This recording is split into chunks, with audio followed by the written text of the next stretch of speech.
To update po to update. I'm sorry, I have to update you this way. Hindi po ako makalabas sa media because the report so far is that there were agents na sumabay sa media and claiming to be media.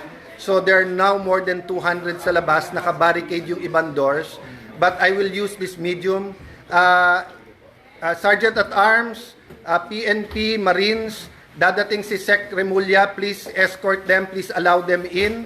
Dadating po si Sec Remulla ng DILG with one of the PNP. It is not them attacking us. Allow them in, isa-secure daw ang building at tayo. But I just want everyone to know, ito pong grupo na nandito, we're not going to leave each other, we're not going to leave Senator Bato. May agreement na. We're still looking at the Supreme Court decision, but his legal remedies have not been exhausted. Sabi ng Supreme Court, binibigyan ng 3 days to comment. So we are relying on the law, relying on the Constitution, we are relying on the word of the NBI na hindi papasukin ang Senate na walang coordination. But again, nagkaputukan na po dito. We cannot let this pass.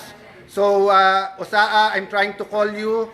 Papasukin niyo po si Secretary Remulla. He's here to help.